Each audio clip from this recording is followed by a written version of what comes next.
Welcome to Beans and Breakdowns, a podcast dedicated to bridging the gap between specialty coffee and the heavy music community. On this episode, I'm joined by Aaron Hurd, vocalist of the band Jesus Piece. So grab a fresh cup of coffee and wake the fuck up!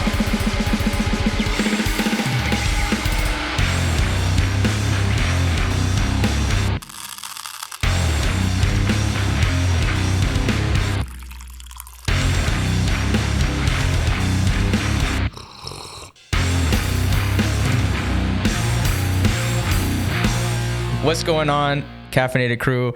Today I'm joined by Aaron from the band Jesus Piece. Aaron, how's it going? Yeah, doing pretty damn good. I can't lie. We got shit going on this morning. Yeah, most definitely. This is Leo. Yeah. With him, there's always shit going on, whether it be literal or. It's never a dull moment. Never, ever. Well, yes. So today we got two guests. We got Aaron. We got Leo. It's going to be a good time. Aaron, what are you drinking on your side? So I've got myself a Vietnamese egg coffee. It is like a Vietnamese coffee with a nice egg custard floating on top of that joint with some, I think it's like a dust of cocoa powder. It's like a nice tiramisu. It's incredible. That's like, it looks frothy, first of all. That sounds delicious. It also sounds like it has like a ton of caffeine in it.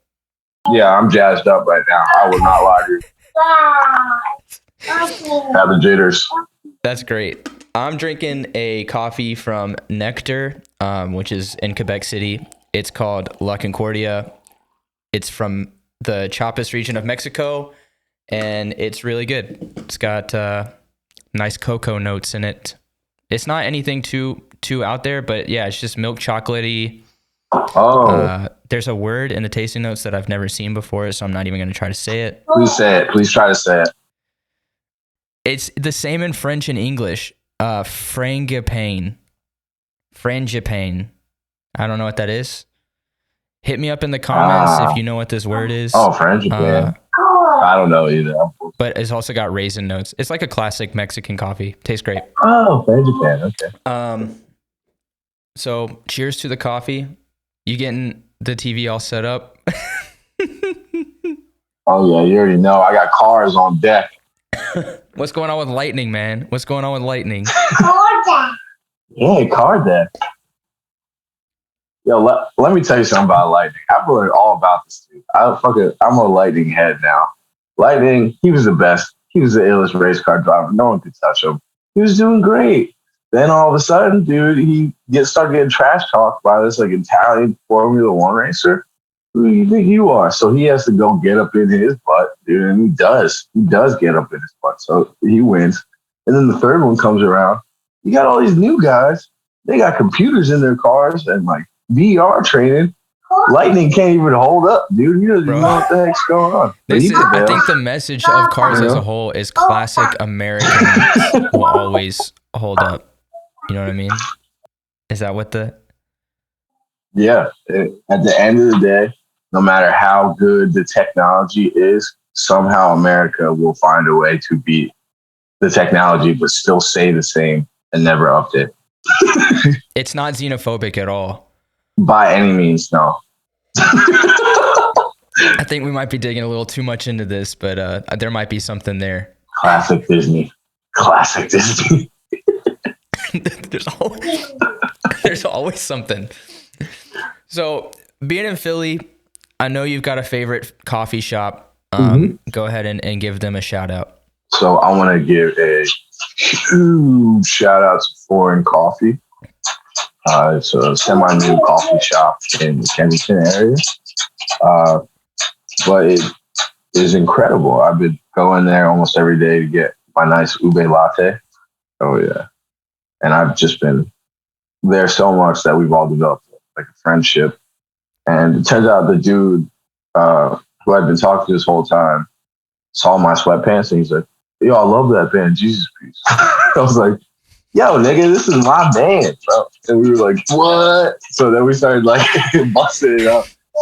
Yeah, and then yeah, they're great people. I don't know. Ever since then, I was like, I like this dude. You fuck with me, I fuck with you. You know what I mean? That's right. I've been like supporting, you know, I go through there all the time. But we've been talking recently about doing like a biscuit pop up over there. Cause I've been cooking biscuits like crazy. Can't stop. That's right. I do want to talk a little bit about your cooking in a bit, but I know you gave a heads up to the ube. Mm-hmm. Is that your go-to drink? So my go-to drink is usually just like a nice dirty chai, heavy on the soy milk, or like a nice milky tea. And the soy is like kind of thicker. I like that. However, I don't know. I like a nice like maple spice drink or something like that. Anything with like some spices in there, I'm happy. I like espresso. I just like to drink things a little too fast. And every time I try to like house an espresso, I would crap myself in like record time. So I gotta chill on that. I'm on team drip, so I make like pour over. Yeah, and if I drink it too fast, the shit comes real quick. Oh yeah, I recently learned how to do a manual pour with a Chemex. That's pretty fun. Make some great coffee. Oh yeah. I was just up in the studio doing LP2 with dude Randy LeBeau over at Machine Shop. Total madman, straight up. However, he's also super into coffee too. Like he has this insane like drip setup, and has all these like crazy spirals on it. Oh, that's right. He did. So Adam from Orthodox was telling me that he had bought while they were there. He bought like the Kofega drip thing. It's insane. So it's funny that now he has it in y'all. You were up there fucking making mad coffee. Yeah, no, he put me on. He showed me how to make some coffee. And that's awesome too. He put me on to like this Ethiopian shit from Mod Cup. Incredible. Mod Cup, shout out to you. I don't know much about your company, but give me free coffee. You know what I mean? Give me a bag or two. Shameless. I'll post about it. Please. Give me some beans. Talking about, coffee away from home. When you're out on tour, what is your coffee game like? We usually coffee up pretty often because driving and all that fun shit. But I try to stop at like a nice coffee shop in any city I'm in. But a lot of the times we do Starbucks, and I can't lie. SMH. But I will say on the last like Nothing tour, and that last bit we had the homie Cam with us from Alabama. What was Cam's last name? Cam Smith. Smith. Incredible photographer. Great musician as well. Check out his music. But Cam has this like pop-up setup, like it all folds down into like this bag, but he just like, I'm making coffees and fucking popped it out and start pouring shit up, weighing things out. I thought it was awesome, you know what I mean? Like, go for it. He made me some great coffee, that Cam. So that was a good change of pace than the usual Starbucks drink, which is honestly gross. I know my shit is like sweet. There's mad stuff there. What kind of syrups you got back there? I'm one of those guys. Oh, make them rifle off like 20 syrups, and I pick like 3. I'm like, is this cool? Like, that's like the Michael Scott order. Yeah, definitely. Fucking hot chocolate with peppermint and caramel. Yeah, what's wrong with you? That's an insane flavor palette. Minty caramel. And that's good. Yeah, you need somebody like that on tour. I feel like nowadays, since all these bands, once they get like enough money, they're gonna start hiring a road barista instead of like your merch guy. You're just taking like a dude who does pour overs out the back of the van. No, you gotta be smarter about it, man. You gotta get a jack of all trades. Someone who's got a couple skills under their belt. Tour manager, front of house, merch, and pour overs. And pour over guy. Yeah. That's it. It gotta be. He's even roasting coffee on the road. Yo, imagine that, huh? It's got like a little sack at the exhaust pipe. Yeah. He's like putting it on the oven while y'all drive. Like the motor is cooking the coffee while y'all are driving. Going back to biscuits. Oh yeah. I've seen recently you've been getting into cooking. Is this something you're wanting to make more of a business kind of thing, or is this for fun? What kind of brought you into the cooking world? Well, I mean, I've always like followed my mom around the kitchen when I was a kid. You know what I mean? She'd be cooking her ass off. I was eating. Mm-hmm. That's right. like, yeah, I mean. But it wasn't until I got like a little bit older that like I could always cook like little things, but I never really had a huge interest in like getting deep into it. But it wasn't until like Leo came that I started like realizing the importance of nutrition and understanding nutrition for my family's sake. You know, I don't know. I just wanted to make sure he was eating the best he could eat for the least amount of money because having a child is expensive. So I just like cook them like wild ass meals now. So I've just been like things that I like a lot that I'd say like, okay, I'd go out and pay money for this because I don't know how to make it. I'm just like, well, let me hit YouTube, see what's cracking, watch a couple things. Now I just every morning I wake up, I cook like a fat breakfast, you know what I mean? And I took this like pilgrimage down to see my mom in North Carolina. When I was down there, I went to a couple coffee shops, not just coffee, incredible. Got to check that spot out. They have the best biscuits there. But I had these great biscuits, and I was like, no one is making biscuits in Philly like this. It's crazy. Why isn't anyone making biscuits? Like, off the top of my head, the best biscuit I could think of in Philadelphia is the biscuit that Miss Rachel makes, like vegan biscuits. And they use it for like a sandwich at Grindcore. You know what I mean? Ooh. And the biscuit is insane. It's like insanely moist. Like, it's the perfect biscuit. And that's it. You know what I mean? Like no one else is making these biscuits. There's a million brunch places. Everyone's putting eggs and avocado on toast. No one cares, dude. Give me a biscuit and gravy. You know, don't mess with me. Yeah. So I was like, well, I mean, I can, teach myself to do all this other random stuff. I might as well just teach myself to make biscuits. And it ended up being super easy and really fun. It's just like some meticulous type work that, my brain really, really, really fucks with. Yeah. So I just been making biscuits and like trying different things out. And the more and more I did it, I just realized how easy it was and realized that I've been paying upwards of like $6 a biscuit, and it takes, $7. Like a biscuit sandwich or like a biscuit, like some sort of dish is always going to run you between like $7 to $10 in the city. And it's like, it costs $7 for the flour, dude. Like the whole bag of flour, I can make like 1 million biscuits. It's nuts. So I've been biscuiting it up, and I took a couple of my biscuits over to Forin Coffee. This is why I fuck with him so heavy. And I guess they had saw me posting about my biscuits because they're looking fine. Yeah. So I ran some biscuits over there just to be like, here's a sandwich, and then here's like a dessert biscuit. It had like salted ricotta and blackberry jam on it. Dude, ooh. Incredible. And they were like, yo, whenever you want to do a pop-up, you just like say the word. Let's do a pop-up.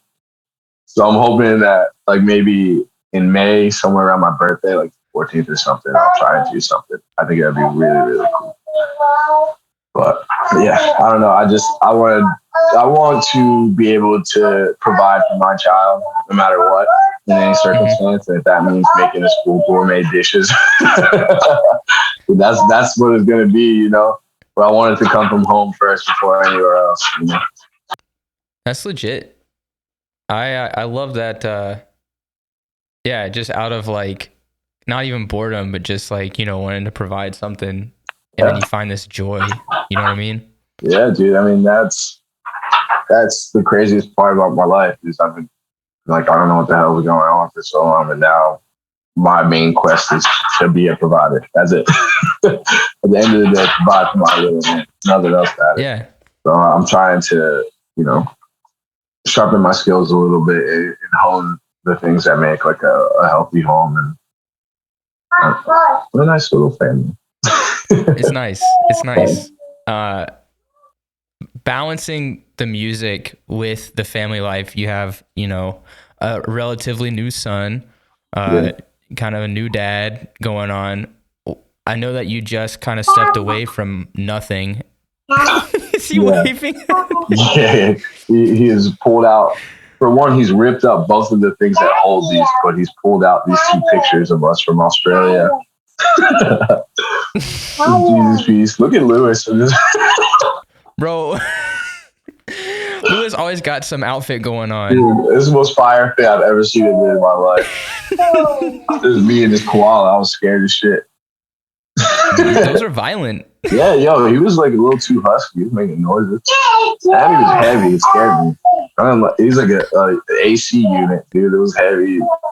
Couldn't believe there was that much muscle packed into that little thing. He girthy. He was. But yeah, balancing, music and family, obviously stepping away from nothing has been part of that. Right. What has kind of led up to you making that decision?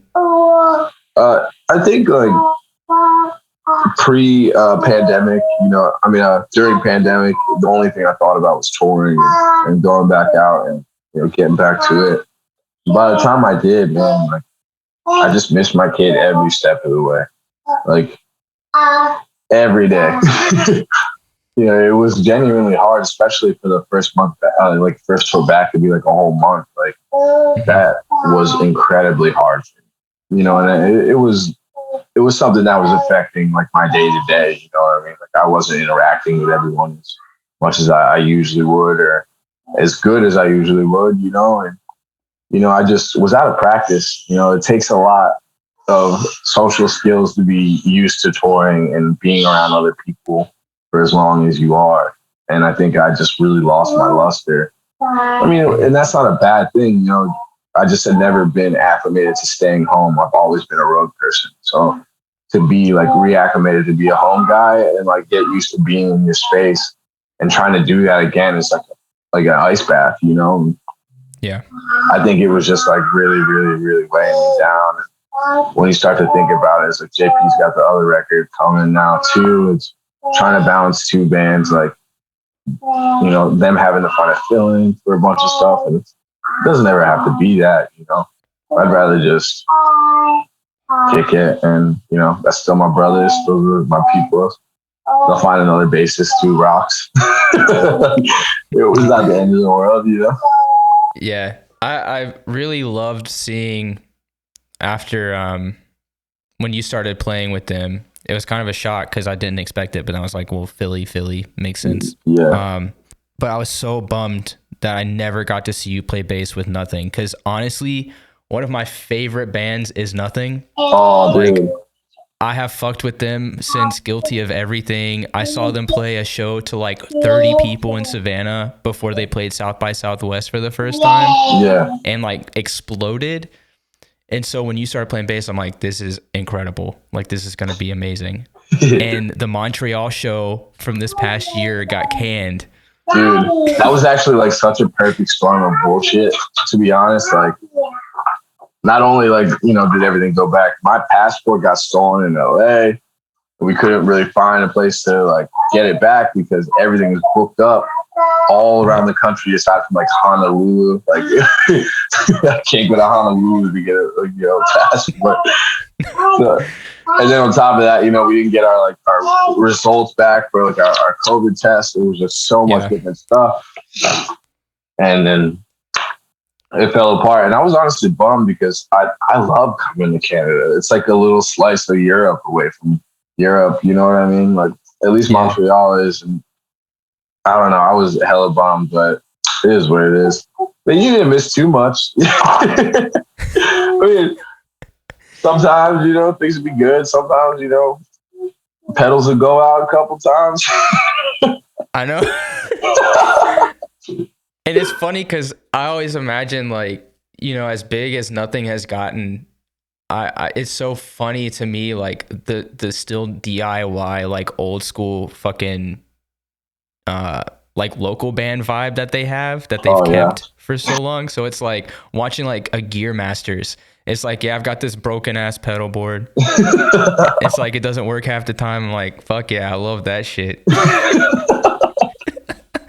I live for that budget shit, man. Yo, you can take the kid out of Philly, but you can't take the Philly out of the kid. That's so funny. That's like what happens when like a hardcore band gets big and it's like, oh yeah, you probably got great equipment. Nope. Like, nah. Actually, can we borrow your bass cabinet? We're on tour. We're gonna need a bass cab in every city. Who's got the bass cabs? Yo, that's my jam. Yo, we got bass cabs. I love that shit. Yeah, I was gonna try to bring you some coffee too, man. I was like, Aaron's coming. He's gonna want some coffee. It's gonna be tight. No, I blew it, man. it's all right. You didn't steal your passport. Somebody else did. That's true, man. I mean, I hope they're happy. But yo, honestly, I don't even think they meant to steal my passport because around the corner, I found all the contents in my bag dumped out, but the passport was like tucked. Oof. So I think they just like accidentally took it. But like, mail it to me, pimp. Stop playing. You know what I mean? It's got your address on it. Yeah, like hook it up, dude. Yeah, sure. You can actually put a lost passport in the mail and they will send it to you. You can just put the passport in the mail and it will get returned. Oh wow. Is that just a Canada thing? Like, no. That's in the U.S. I don't know in Canada. I only know U.S. laws because I'm still really fucking American. But if you put if you put an American passport in the mail, it'll get mailed back to you. So if anybody listening has stolen Aaron's passport, please just put it in the fucking mail. Please, please, man. He still doesn't have a passport. He can't go anywhere. I figured it out. New Jesus piece, man. Oh yeah, what's up? Let's talk. We've been waiting for it. Let's talk about it. I'll tell you anything you want to know. Dude. You're the first person to get me on a podcast after it's done. I've been waiting so long for New Jesus piece. I was going through the discography last night, getting hyped. Yeah. I can't believe that the EP came out in 2015. It feels like yesterday. Yo, it's crazy, right? In terms of producing some of the themes, what can we expect to hear? Is it going to be in the same vein as like Only Self, or are we evolving? I mean, it's definitely evolved, no doubt. I can't lie about that. But it's not like we're not totally leaving our roots or nothing like that. It's definitely in the vein of Only Self, but way heavier, and a little more. What's the word I'm looking for here? It's just composed a lot better than the last stuff. I feel like a lot of it were like just sick parts we might have just smashed together in some instances. Mm-hmm. But all the songs and the placement, so everything is thought about more. I will say lyrically, content-wise, I definitely strayed away from talking about as much personal shit, you know, just because I just needed an escape from my already personal life that I've been living already. I'd rather write some shit to take me away from that. But, you know, there's always more songs in the world and time to write other things about. But we're hoping people will like it as much as we like it, because I'm not gonna lie, dog, I've been bumping this shit in the crib for, you know, nonstop. I did. There was this reporter, and I can't remember exactly where the fuck he was from. Excuse my language. But he wrote that I didn't have any range vocally, and that really pissed me off. I'm not gonna lie, because I have a lot of range, but I usually just keep it, you know, mid to low. No, pimp, you don't have to do all that. You know what I mean? If you want a little bit of Cheerios and peace, you just say that. You don't have to be young. We good? Thanks. That's how I do it. That's good. I'm learning. I'm taking notes right now. That's how you dad. Dadding 101. You ain't got to be doing all that. And that is how. God damn. I swear to God, it's gonna be the parenting. It's the hardcore parenting book. Yeah, right. You just in the middle of talking trash on reporters, you just stop and do some parenting. Yeah. Hey, some very thoughtful parenting. Do you want some Cheerios? But no, yeah, that guy really made me mad. I can't lie. I was pissed. Just because, like, I don't like music reporters very much. Like, I don't like music reporters because essentially their job is to crap on somebody else's art instead of just lifting it up. Like, they write about something you like. You don't have to write about something you don't like. You know what I mean? Right. And, you know, it could go either way. Some people are good about it, even if they do write negative things. hell, I mean, the review that he even wrote was good, but it was like, yeah, but the vocalist doesn't have much range. I took that as a challenge, bro. I took that as disrespect. So I came in hot on this record with some all over the place stuff. So I'm hoping that people like the wide variety between, the different registers, and then Anthony, me and him going back and forth. And I'll say Anthony even pulled up to the studio and was doing awesome vocals. I was like blown away a little bit. I thought I was going to have to be on him stronger, more gas. Live, that what you and Anthony have been doing, with that back and forth, whenever he hits the mic, I get so stoked, man, because he's just in it like 100% the whole time. It's a cool thing. I mean, me and Anthony know each other for a long time, and we both know each other's frontmen. Like he had his couple bands he was fronting, and I had mine. So to end up in a band later on, and already knowing like how we both kind of work vocally, it was literally perfect. You know what I mean? Yeah, it's a good mix of sound. I'm so excited. Like, whenever you told me leading up that y'all were gonna be in the studio, I almost like pissed myself a little bit. It's been fucking 4 years, man. We've been waiting. Yo, that is crazy also, because I have lost myself in time so hard that I completely even 4 years, dude, since Only Self came out. It's almost half a decade of Only Self. And I know that y'all didn't get to tour very much on Only Self, especially the US. Like we never toured the US on Only Self. It was in Canada that y'all played. I don't know if even the full length had dropped when y'all played in 2018.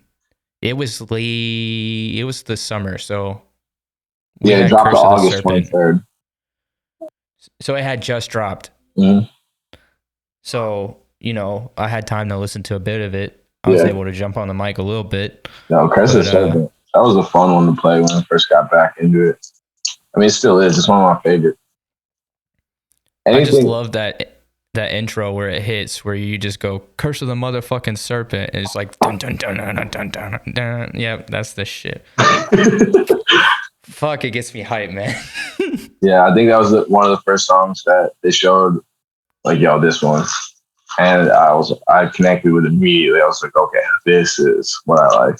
And honestly, you can kind of expect a lot more, like, not a lot more, but a lot of groovier shits like that, like maybe more like structured songs off of this next one. But they're definitely still like the heaters in there for sure. They're just delivered a lot better. Well, I'm super excited. Did you guys do Only Self with Randy as well? No, so we did that with Andy Nelson from Weekend Nachos.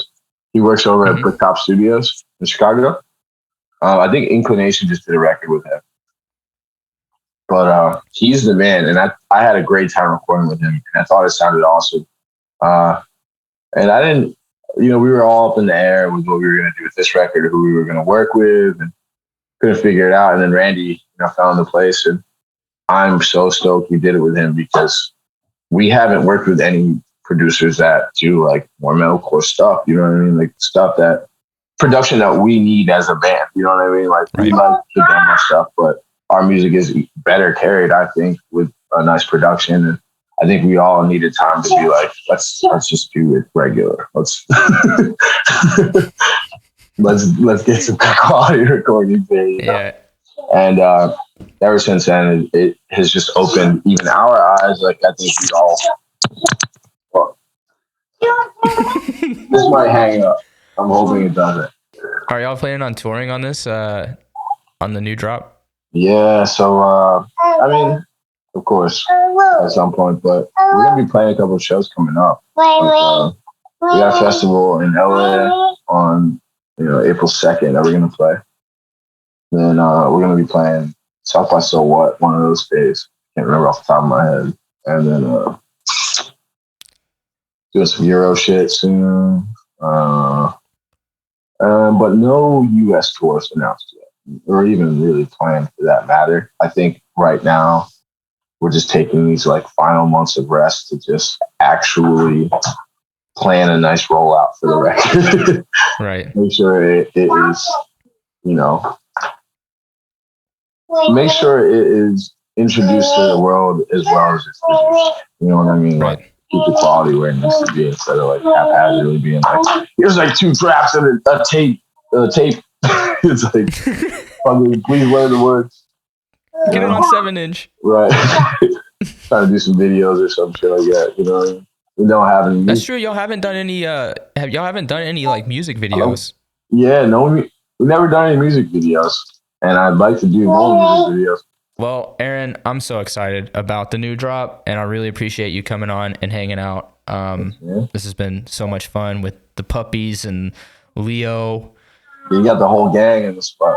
I know, man. We the whole fam is up in here. Babies can't play with lighters. Please give me these. There's like 3 of them. How did you get so many? Right? Whoa, don't hit me, dude. He's hitting now. Oh, no. Look at this. How does he have so many lighters? No, I probably got a stash for it. Yo, check this out. I got some marker. Right? Yo, I caught it. You see that? It's on video. Holy shit. He threw it again. Want to throw this one too? He's like, I bet you can't catch it again. Dude, he's like, a fluke. So they learn how to throw knives. Goodbye, Grayson. Thanks for having me. I have one more question for you. Hit me. What's your favorite city for beans and breakdowns? All right. One of my favorite cities for beans and breakdown. Is this for local bands too? Or like you want it to be like what city's the heaviest and has the coolest coffee? Yeah, like in your opinion. Like where do you like the coffee and the pit or whatever is like just out of control? Philadelphia.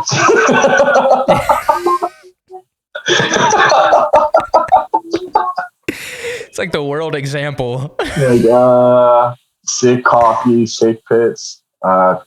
Literally just Philadelphia. I mean, I haven't had much like great coffee in LA, which I feel like is my own fault, really. But I mean, some of the best coffee I've had is North Carolina, but they don't have the heaviest of bands, so can't really they're out of the mix there. New York, I've had some good stuff. But I feel like all the heavy bands I like Long Island. Yeah. I never had coffee on Long Island. You gotta hit up Lumpy for that. Lumpy knows where the coffee's at. Lump. I didn't see that dude in forever. Shout out to Days Records. Shout out to Days Records, Sanction. If Lumpy would ever get back to me about coming on the podcast, I would love that because I've been trying to have him on for so long. Hit him up, Lumpy. What the hell? Aaron, this has been really sick. I do want to say take care. Enjoy the rest of your Saturday. Thanks, man. Thanks for having me. Looking out for that new JP drop coming soon. Yo, don't sleep, baby. It is there and it's rocking. I can't lie. All right, man. Take it easy. They talk.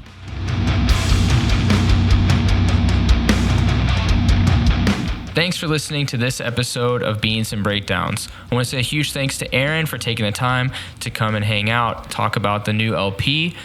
You can find all of Jesus Piece's music available on all listening platforms. If you've enjoyed the podcast, please subscribe and leave a review. You can also find out more information about the podcast by following us on Instagram at Beans and Breakdowns and online at beansandbreakdowns.com. Until next week, be sure to stay caffeinated and wake the fuck up!